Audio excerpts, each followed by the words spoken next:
how much protein do I need? Do I need extra protein? I mean, I run, so I need protein, but I thought I needed extra carbs, and do I need extra protein too? And like, how much do I actually need, and what does that look like? And do I have to eat all the protein bars and powders? And like, help!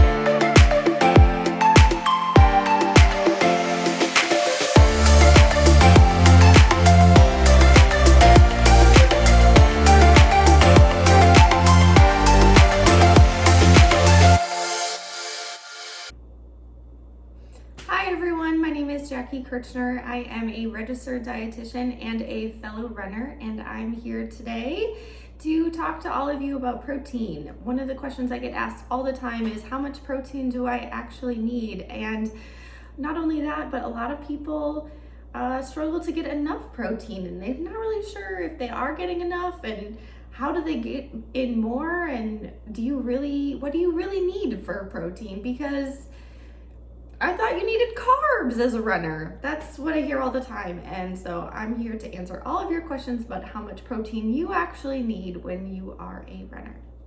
Why do you need protein in your regular diet? And why does a runner need protein particularly? Well, everyone needs some protein, right? Obviously, protein is important for muscles, right? So we use protein, especially after a run or a workout, to repair our muscles and to help us recover. But the thing is, it's not just important for running, that's important for everyday life as well. Like, you're constantly breaking down and building up. So your body needs a consistent source of protein throughout the day in order to do that. But it's not just for our muscles.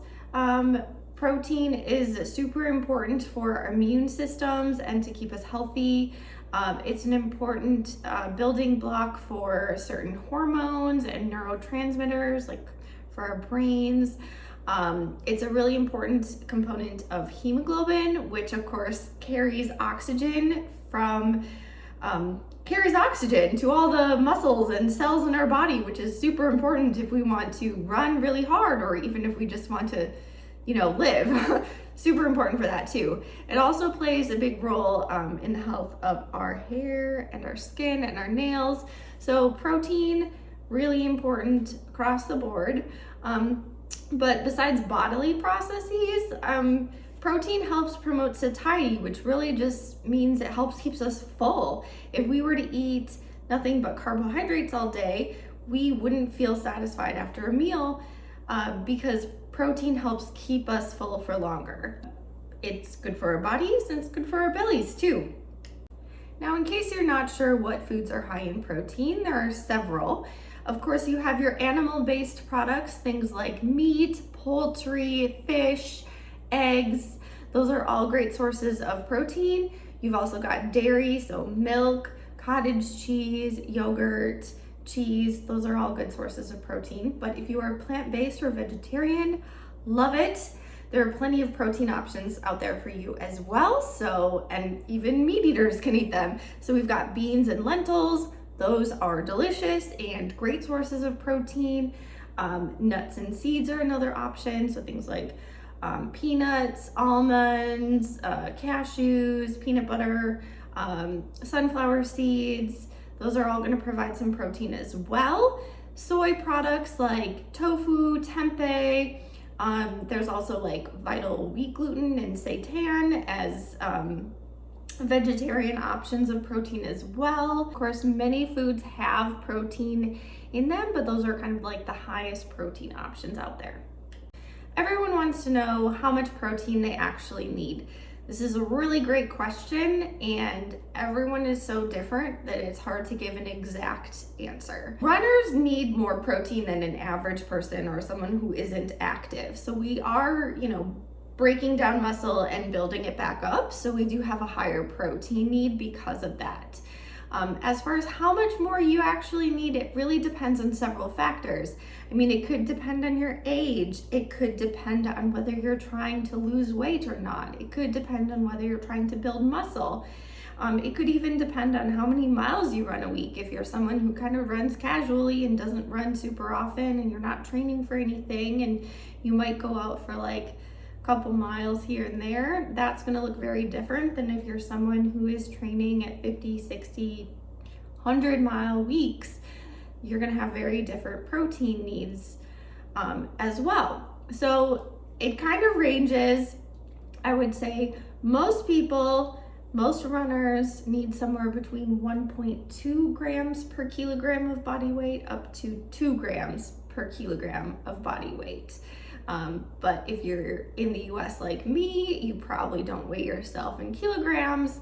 So essentially just kind of cut that number in half because there are 2.2 pounds in every kilogram. So we're looking at least half a gram, 0.6 grams, up to 1 or even a little bit more gram per pound of body weight. To put that in perspective, an average non-active person needs at least 0.8 grams of protein per kilogram of body weight. That's closer to 0.4 grams per pound of body weight. So runners do need more, and sometimes twice as much more or more than that. Everyone is different though, so take these numbers with a grain of salt. The best way to figure out exactly how much protein you need is to work with a professional, like a registered dietitian, who can help you figure out your own protein needs and take into consideration your lifestyle and your mileage and what you're training for and what your goals are. So since you need extra protein, do you need to eat a bunch of protein powder and protein bars? Is that really necessary? That is definitely a question that I hear. It's a lot of protein, and I don't think it's really necessary, although it can be super helpful, especially if you are trying to get say 2 grams of protein per kilogram of body weight. That can be kind of hard to do through food, but it is possible. And if you're really intentional about it, it can be actually really easy. So even though things like protein powder, which I do use sometimes, can be really helpful, I'm here to say that you could get by without ever using something like that.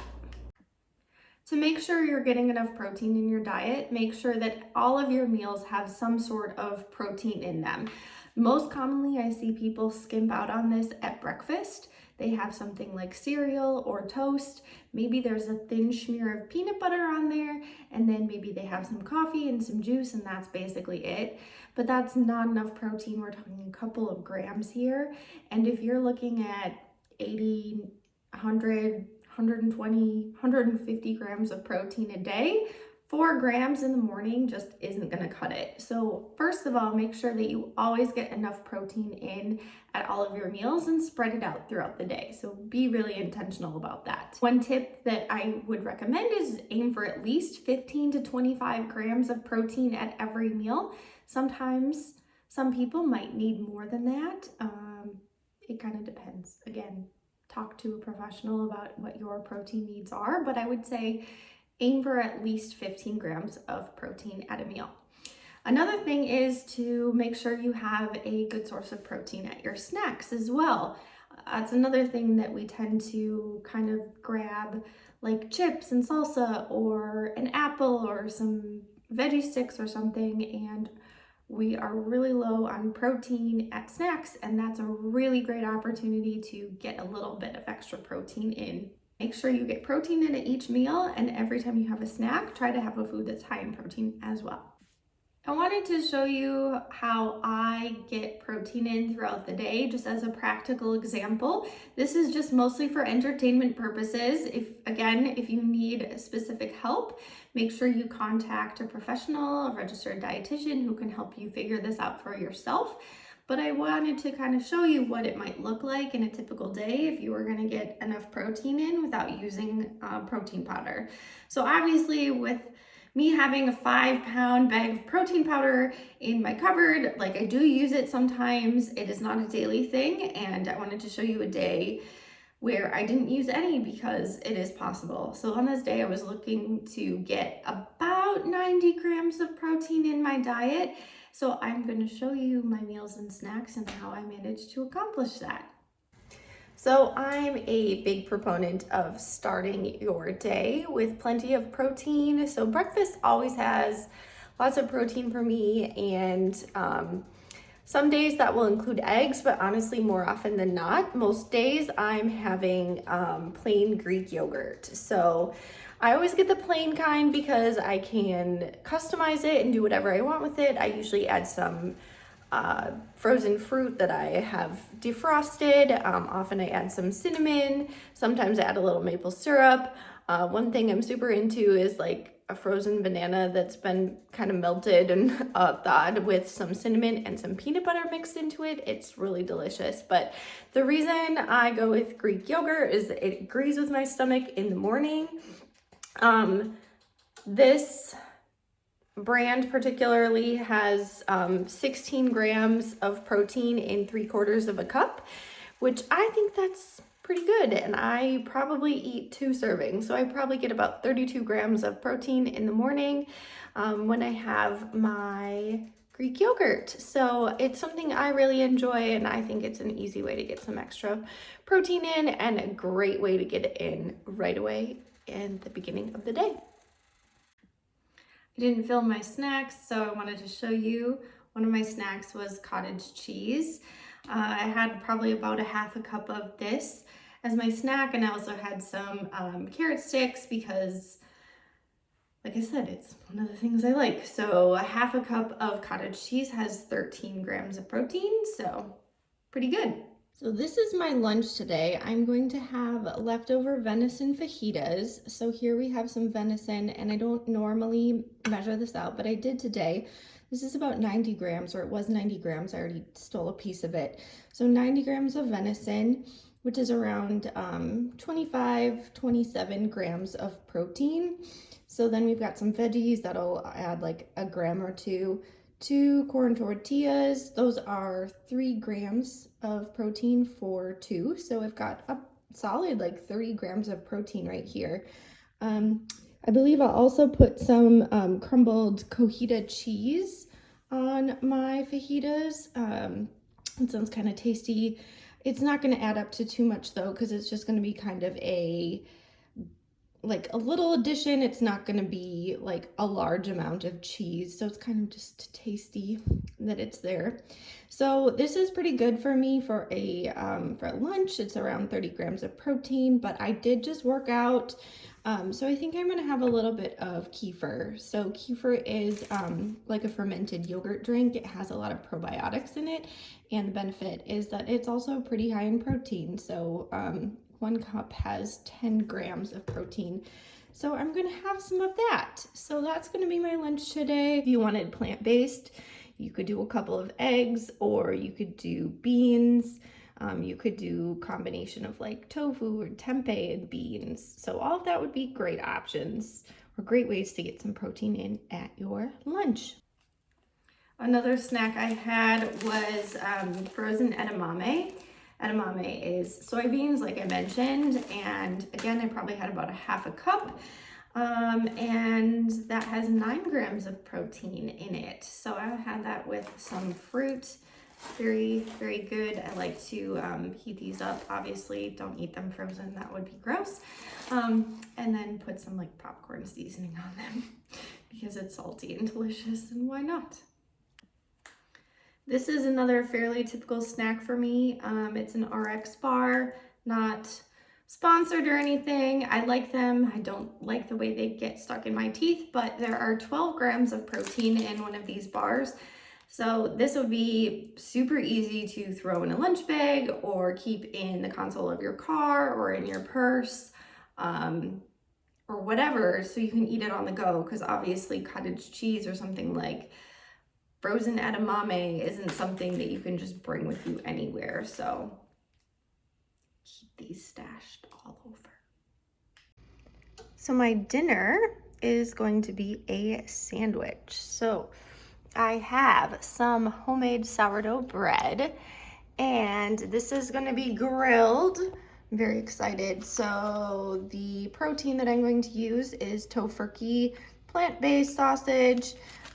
One of these guys, let's find out, has 21 grams of protein in one sausage link. So I put a sausage link on the sandwich. It was cut in half so it lays flat. And then I also have some shredded cheese. This is like a mustard cheese from Trader Joe's. So I'm really excited about that. And then some grilled onions. So it's very like I guess, German inspired. But the cheese is going to give me a little bit of protein. The sausages are, of course, going to give me some protein. The onions aren't really going to add any protein, but are going to be delicious. And the bread, of course, you need carbs. So the sandwich is going to be awesome. And then I'll have some veggies on the side. I'm looking forward to it. Oh man, I'm really excited about this. Listen to the sizzle. The verdict.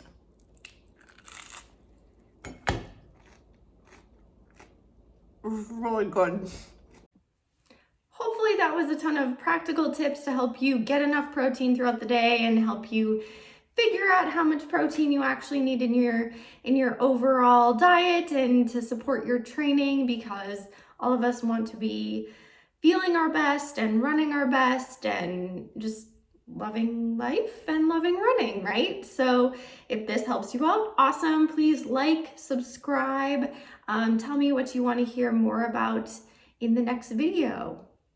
Can't wait to see you then. Bye.